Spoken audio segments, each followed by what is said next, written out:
So thanks everyone for tuning in. I think technically this is not a panel, but a posh fireside. I think you have to have three to have a panel, three non-moderators. So we thought we'd keep it at two and then dive hopefully a little bit deeper into some of the topics and so on. So you guys know me, or you would do if you were here for my solo about half an hour ago.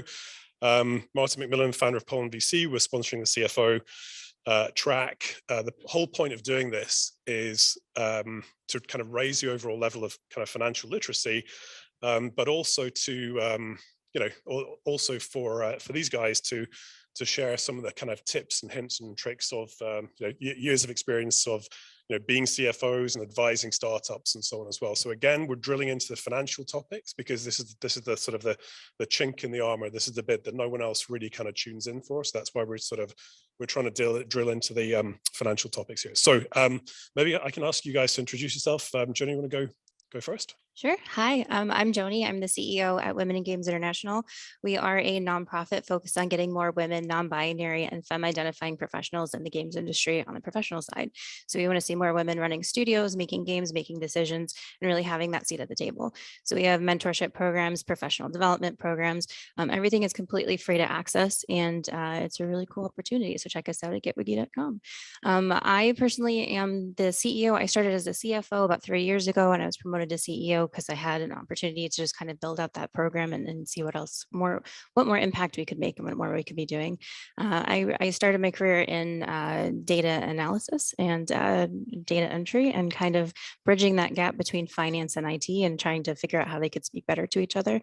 And just kind of went from there and ended up a CFO. Got about 20 years of professional experience now.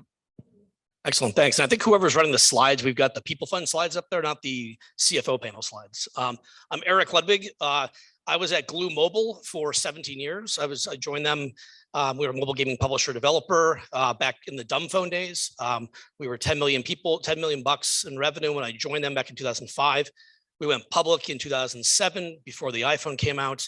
Had to change our business model completely from dumb phones to smartphones and free-to-play and social free-to-play games.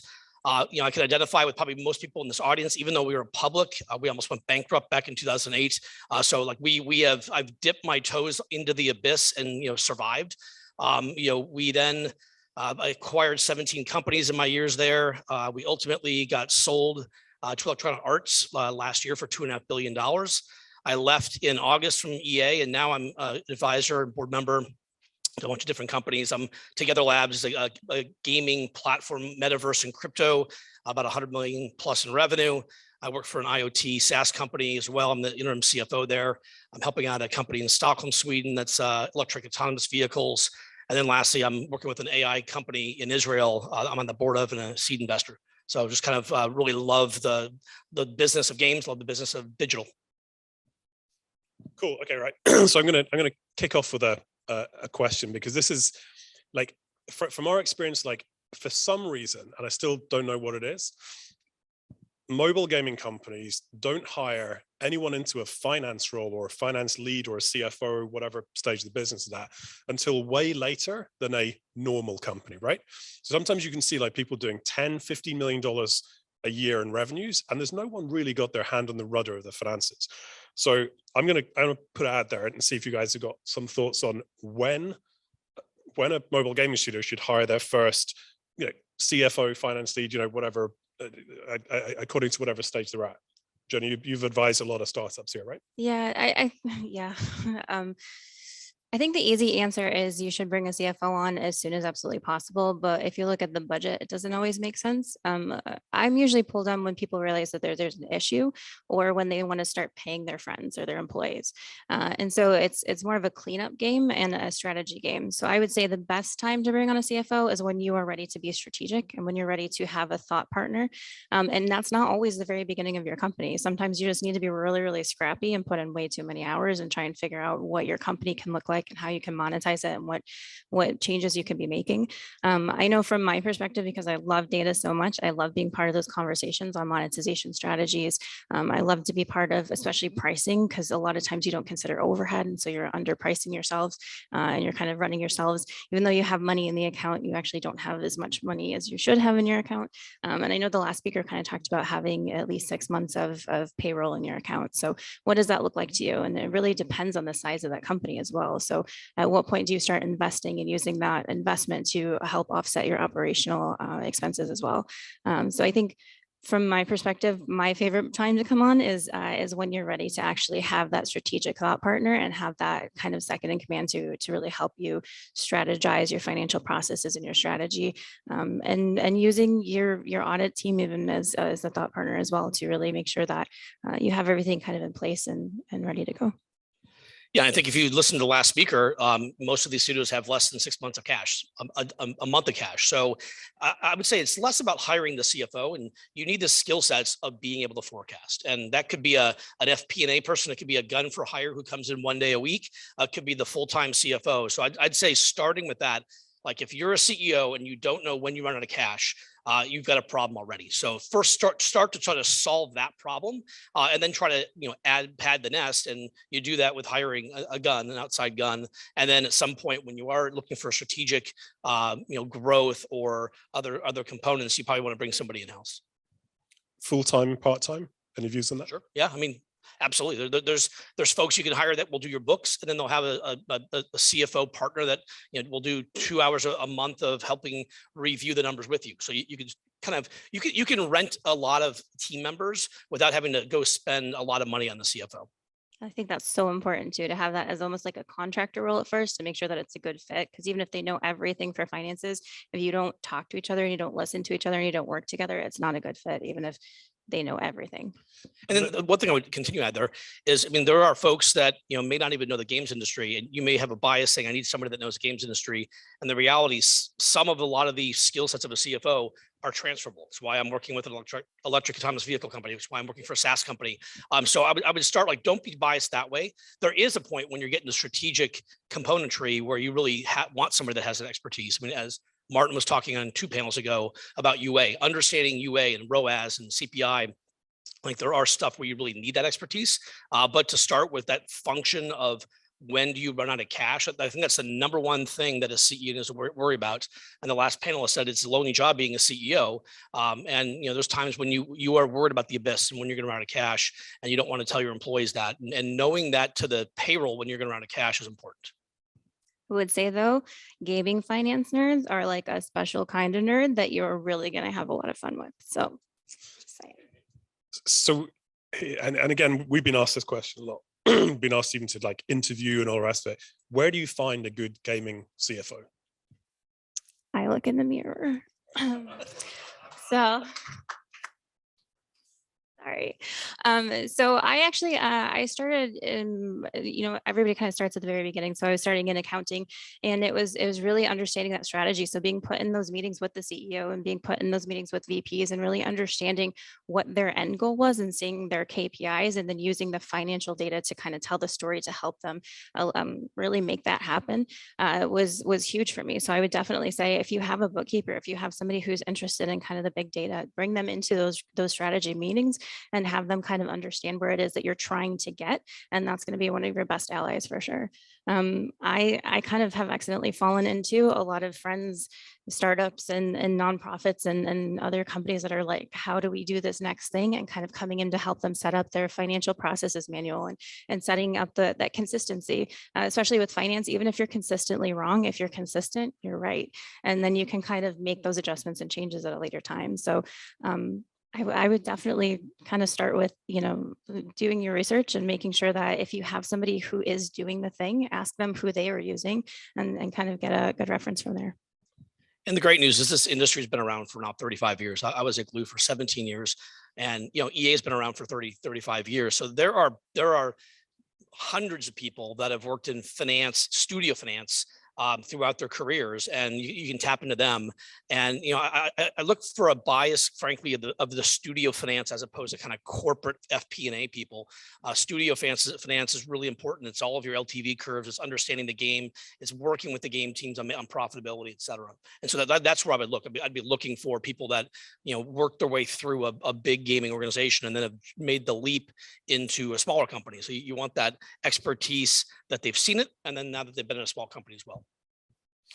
Right. So spoiler alert, we're not going to get down a massive rabbit hole about UA and LTV modeling stuff. But one of the things when we were shooting some notes around is, forecasting. So rather than sort of do it from a unit economics point of view, why don't we talk a little bit about, just forecasting and how important it is? Because obviously you need to get the finances right and so on. But when it's, when the metrics are looking right, then there's a different conversation to have. So Eric, I know this is dear to your heart. I mean, if you have multiple games inside your company and you don't have P&Ls down to the minutia, you're doing yourself a disservice. Like you need to be able to do fully allocated P&Ls for your games. That's number one. So when I was at Glue, I was both CFO and COO.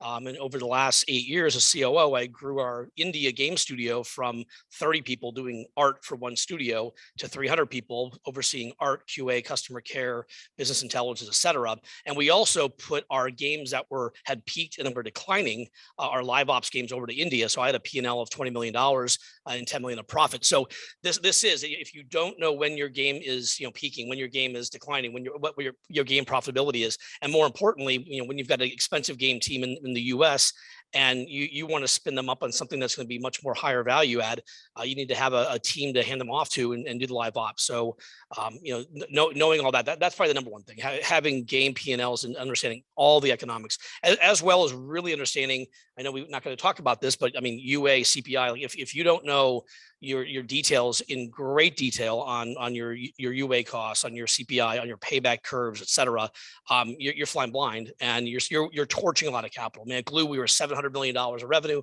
$125 million of profit, and we spent $150 million a year on UA. We put out 100 new games during my tenure at Glue in the social mobile free-to-play games, and about 4 were successful. I mean, this is such a hard industry. I mean, so don't hobble yourself without having great data. Definitely own your P&L. I think that was always the number one thing for me, is you should be able to speak to every single number on your P&L. And I always do like a budget versus quarter and then a budget versus annual, so that you can always really see that variance and kind of know where you're heading. So even if you're ahead or behind in one quarter, is it still in line with your annual? And don't be afraid to reforecast as well. So making sure that your forecast actually matches those KPIs and that long-term goal is so huge and so powerful to kind of really change that trajectory of your organization for sure. Staying vaguely on that topic, IDFA. It's a 4-letter word, that's for sure. So it's a year now, right? It's been a year. It's almost a little over a year. It actually deprecated the day that our acquisition with EA closed, April 29th. And I think we all had a relatively long time to prepare for it, but I don't think anybody really knew what the true impact was going to be. We could hypothesize, and it's been tough. And I think you saw a lot of people shifting to Android. You saw CPIs dropping, but also visibility, getting very, very opaque. And I think now people are starting to get out of the fog, but it definitely threw a lot of monkey wrenches for people.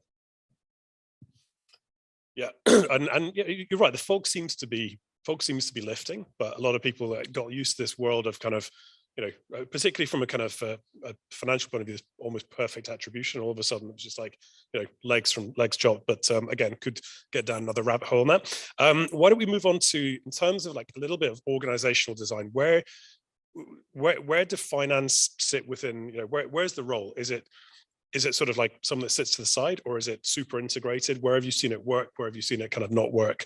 Working alongside, it doesn't particularly work, it's off to the side. I think finance, strategic finance, and to me, like that is a key. If you're not looking at it as strategic, then you've pushed it to the side. So it's got to be woven in with everything. My CEO Nick Earl and I, we were tied at the hip together. I saw him probably 4 times a day with meetings. I was embedded in every, my team embedded in all of our UA discussions and all of our product P&Ls. I mean, actually, some of the people I hired in studio finance actually were development directors who also had finance and accounting degrees. And so they knew the development process and they wanted to be in finance, and they had done some FP&A work before. And those were the best people because they could talk the development talk with our game teams. And we had games at all life cycles. We had always, 4 or 5 games in development. We had 6 big games. So for those that maybe don't know who Glue is, I mean, we had Design Home, we had Covet Fashion, we had Tap Sports Baseball, we had Diner Dash Adventures, we had Kim Kardashian Hollywood. And for us, those were, we call them growth games. So these games grew year over year over year for 6 to 8 years, and they just kept growing. And it's kind of on the backs of this LTV curves. And it was the average paying player only played for 9 months, but you were stacking cohorts on top of cohorts, and the overall stacking effect allowed us to grow revenue year over year over year. And then we had games that then peaked, and we had games. So we had the entire life cycle of game development. And so, finance was woven into every piece of that mix. And then, that was the studio finance side. Then corporate finance, we were a public company. So I was public for 58 quarters and had to talk to Wall Street. I was the main face to Wall Street. And so we had to, on the corporate side, we dealt with the board of directors. We did all the board package. We did all the forecasting for the entire company. We then haircut it for Wall Street and dealt with Wall Street on the earnings calls, every 3 months. Yeah, I couldn't agree more. I think the time it doesn't work is when somebody hires a CFO and then says, okay, numbers are your thing, that's your job, and just tell me what I'm supposed to say to the board.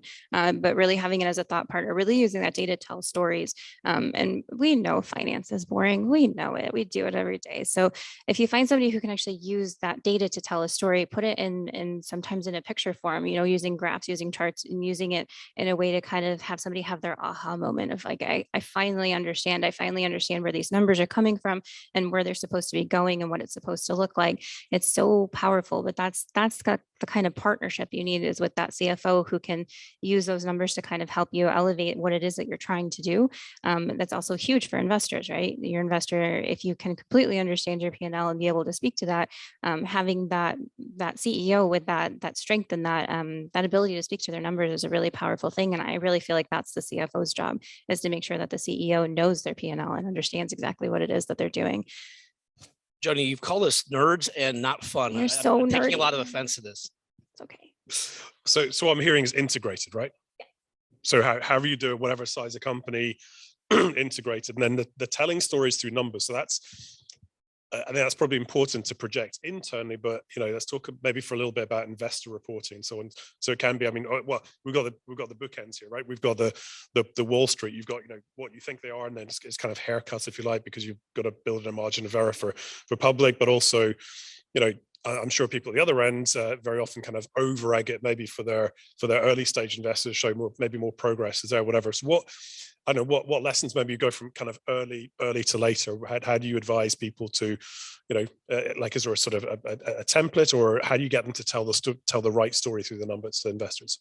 I like to have a meeting with the team and really listen to what they are saying to me, what their pain points are. I know when I first started with an organization, the CEO didn't have any trust in the financial system. So it didn't have any trust in the numbers themselves or in how they were being reported, and didn't understand them. And so kind of taking that step back and doing sort of a whole financial strategy for the entire organization to really say, this is what we're trying to do. This is the true, cost of not knowing your numbers, and really being able to speak to what that looks like, so that the internals of the company can understand what those numbers should be and what they're saying as they're coming out.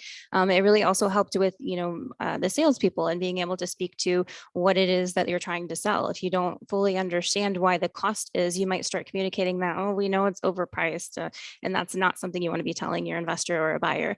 So being able to fully understand what it is that you are doing from an internal standpoint, I think is the very first, just kind of that baseline is making sure your employees and your staff and your team know exactly what those numbers are and what they mean and where they want to be. From there, you can take that to the investor, because then you can start being able to speak to what it is sort of externally, and having that opportunity to, again, tell the story of the organization, but also that 1, 3, 5 year strategy of where you want to be is also so important. So I always kind of start with internally, what is it that we're having our pain points on? Where is it that somebody doesn't understand what it is that we're doing? And then kind of growing from there. But again, I've been working with a lot of smaller companies that are working on growing. So I'm sure that's very different when you have 7 million people that under you. So yeah, I mean, to me, there's multiple constituents as to who I speak to. I mean, my job is to be a narrative storyteller. You've got employees, you've got, private company investors, and then as Glue went public, we had public market investors. And, we went public back in 07, and our first IPO roadshow deck, actually had a picture of a cell phone bill, and it showed, listen, Wall Street, you can actually buy a game on your phone and charge Sprint and Verizon. By the way, that was the model back in 05, 6, 7, 8, 9, before the iPhone came out, before the app stores came out. And our entire business was that. There was Glue and there was Jamdat, were the only public companies that were public and doing mobile games. And the iPhone came out, and that changed. And so my job was a narrative storyteller to kind of walk Wall Street through that. Then we were public before Zynga went public. And, I had to talk to Wall Street about what free to play is. What is a social game? What is a social mobile game? So that was a whole bunch of storytelling. Then we acquired CrowdStar back in 2016, and we rebranded the company, and we had a whole bunch of storytelling around that. And it was about growth games and how these games are we're stacking cohorts and stacking revenue on top of each other. So I think I've had 3 big narrative shifts at Glue, where it was about storytelling. And then, every quarter we were public, I had my internal constituents. I talked to my employees, and we would have all hands once a quarter. And, I had my board of directors I had to talk to. So different audiences, different messaging, but a lot of the same messaging as well. Cool. So one of the things we're going to talk about is when you've got a brand new game. So you're sitting there and there's all these different things. You basically know nothing. How do you think about forecasting or planning and forecasting of how you're going to build, how quickly you get to market, how you're going to acquire users? Because it seems like at that stage, there are just so many unknowns in the equation. Hardest thing to do. I mean, new game forecasting is incredibly hard, and I've done it right and I've done it wrong. We had a game, WWE, that launched in 2019. And we had a complete face plant. We had some golden cohorts, and people were misinterpreting the golden cohorts, and we thought this was going to be a great game. On that earnings call a month later, I talked about we're launching this at the end of May, and within literally 6, 8, 10 days of launching the game, the cohorts just collapsed. And, we had massive egg in our face, where I actually put a forecast out there to Wall Street with the game and these numbers. And I was at a conference 10 days after launching the game, and I had to talk that down because I was entering my quiet period, and it was terrible. It was an absolute disaster. And, at that point, after that, part of my narrative storytelling is we stopped giving guidance for new games. So, I think where this is really difficult is I think everybody that creates games think that they are going to build the next Clash of Clans from Supercell. And do you know how many people try to chase Supercell Clash of Clans? There's thousands of them, and nobody replicated that. And so this is a hard business. And you couple that with what the last speaker talked about, how most of these game companies have 1 or 2 or 3 months of cash. Like that's a vice grip of stress. So getting that first game forecasted correctly, if you don't know your CPI, if you don't know so for us, when we were launching a new game, if it was a game that had 2 other corollary games inside, so if it was Tap Sports Baseball 2020, we obviously could look at 19 and 18 and 17. That was our games to accurately forecast that. If it was Disney Sorcerer's Arena, which is one of our games, we could look to the game team that we hired from EA that did Galaxy Heroes. We were Disney Sorcerer's Arena. So we could look to replication games. But when you're launching a brand new game in a new genre that you probably don't even know about, that's where it gets really murky. And you want to be doing beta. So I mean, I'm talking mobile games now, so I'm not talking PC or console, but in mobile, you launch in Canada, you launch in New Zealand, and you're doing that for 3, 6, 9 months before you go global. So hopefully by then you know what your CPI looks like, you know what your curves look like, what your day 90 looks like, and if you've got targets that you're not hitting them, you don't get a second chance for a first launch. And so you should not launch that game until you know it's ready for prime time. I think keeping in mind too that The forecast is really a tool, and it's fluid and it's ever evolving, but using it in a way to determine factors that maybe you don't want to be changing 3, 6, 9 months down the line. So should it be free to play? Should it be subscription based? Things like that, based on, where you want it to live is really the goal of that very first initial plan that you're putting together as well. How many people should be working on it? What should their salaries be? How much time should they be dedicating towards it? How much overhead can you really accommodate? Marketing, things like that is really the goal of that very initial plan that you're kind of putting together as well. So what about venture funding then of of new games? It used to be, you would pitch a concept, whatever. How far down the line? I mean, well, it's a different market. It used to have to seem to, a few years ago, get really far down the line before you're going to be able to venture fund it. And that line seems to have come back a bit in terms of like you're back to kind of good ideas and working at good companies. I don't know if you've got any views on that. Yeah, I mean, I guess I don't know that the market is super frothy on gaming investments. I mean, a lot of VCs have been burned by games. I mean, anybody here who's been laid off by a gaming company? I mean, hopefully, I would suspect it's mostly most everybody here. If you've been at more than 3 games, I mean, it is a very vicious business. And what I've seen from my perch, and I've been public, not private, for a long time, so I may not be that in touch with the venture community. Most of them have invested in games and been burned, and I wouldn't say it's frothy. And certainly in the past 3 months, I mean, the Nasdaq's down 24% as of this morning. That's trickling through the private sector as well. So this feels like 2008. This feels like 2001. For those who've been through, I've been through 3 recessions: 91, 01 to 03, and 08. So for those, and I think that's an important, let me kind of sideways topic here. If you're a CEO, if you're at a game company and you've got a bunch of 30 or younger peoples, they've never been through a tough cycle. Like, boy, that's difficult. So prepare. Like, there's some great presentations out there. If you go to Sequoia Capital from 2001, it was like Winter is Coming, and that wasn't the title. I think that's more of a Game of Thrones reference, but they got a great presentation that they presented to their companies back in 01, 02, 03. But there's going to be some really tough times coming up now. There's a recession coming most likely, and this is going to ripple through employees, et cetera. And I think getting prepared for that. So sorry, I kind of went a right turn on that question. Anytime you bring up Game of Thrones, it's totally fine. You can keep going. So we have an entire workshop at Wiki focused on VC funding and how to pitch a game and what that looks like and what it means. And so I know there are a lot more steps specifically for women and marginalized people who maybe have to answer a couple extra questions than people who already maybe have a successful game or maybe just already know the VC funders. So there's definitely kind of that balance of how much time and energy and effort do you put into something that you can't pay yourself for. Versus, how much time do you kind of invest in which VC investors you're looking for as well. So I think there's a lot of opportunities to kind of use models to build out what the game deck, the pitch deck really looks like. And I would love to talk to you if you have any questions on that. How's that? Another thing I would add here is, I mean, I've spanned both gaming for 17 years and software for another 15 years before that. So there's a reason why software companies on public Wall Street trade at 20 to 30 times revenue. It's because you build it once and it's a repeatable machine, and it's a selling problem. And that's why software companies have such a high valuation. Gaming business, you could have the game team that built Star Wars Galaxy of Heroes and give them the next Star Wars IP, and they might fail. There's many experiences where the team did not replicate success 2-3 times in a row because it's hard. It's very, very hard. So like you can have a lot of conditions in items of your recipe, and that recipe is going to come out wrong the second time and the third time. And I think that's why VC funding is less exciting for this industry. It's why valuations are lower. It's why like you don't have that success always.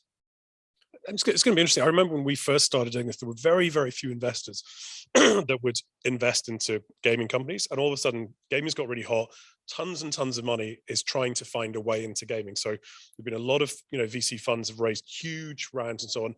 And, some of these recently closed just at the time they've got to sort of deploy them and everything in sort of public market stuff. So there's a sort of a lag of the VC market to the public markets. And that capital is going to have to find a home if it's going to be deployed. So I don't know, we've seen definitely more people get more funding at an earlier stage than was the case maybe 2 or 3 years ago. But it'll be interesting to see. I mean, the answer is no one knows how that's gonna pan forward and play forward. But well, I think the money will chase things that are more repeatable. So subscription is great versus one-time purchases. Platforms, you look at Roblox. I mean, that is the definition of a platform. And so games that have platform lookalikes, that have UGC, blockchain and NFTs. I mean, so I think that's where the money will chase. Traditional free-to-play games. If you don't have any of those elements, I think you'll have a harder time raising money. If you've got one or more of those elements, you'll have an easier time.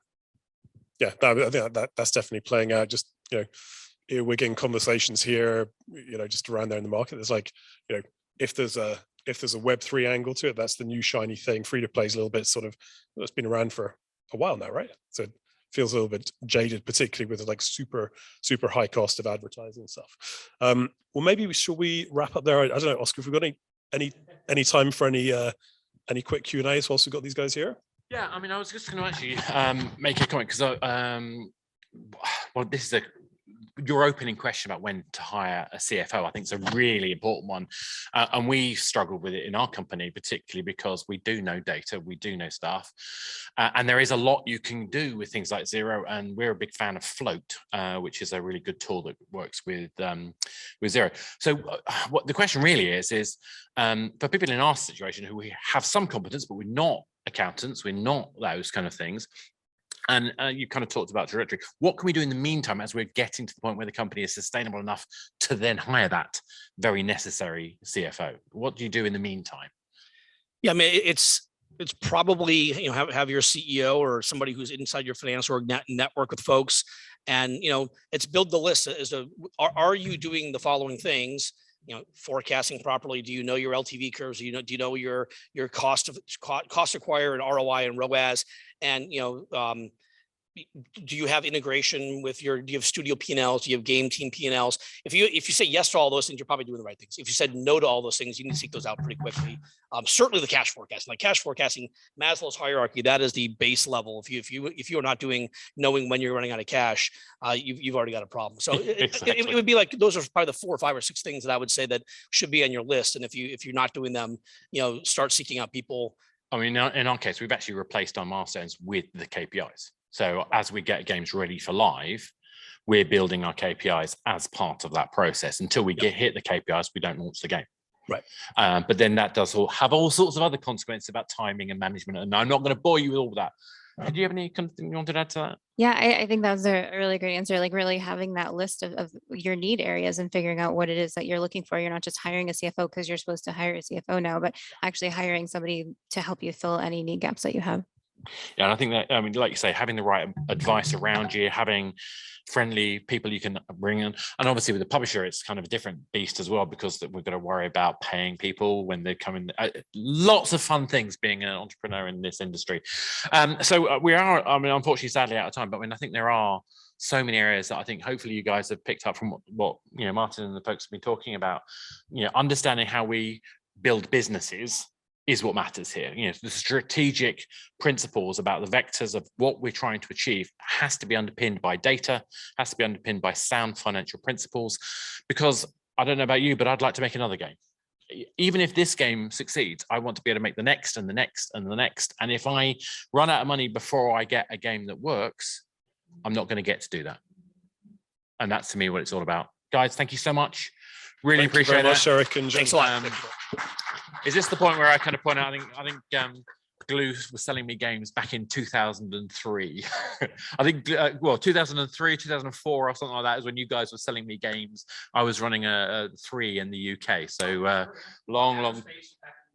Microspace and all those kind of guys. There's amazing amount of stuff that went on back in the good old days of when I was in charge.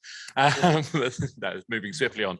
Thank you very much, guys. It's been great. And of course, we have to thank our sponsors, because basically, as I've said many times, we don't get to do this unless we have amazing people who really want to invest in our industry. And the people we're talking about here are people like our gold sponsors of AppLovin, Exola, EdgeGap. We've got TransPerfect Gaming. We've got in Moby, we've got Freeverse, we've got Shebang Games, we've got AIE, we've got 12 Traits, we've got Zebedee, we've got Pangle, we've got Snapbian, and for this particular panel, Martin and Pollen BC. So thank you very much, Martin, for your contribution.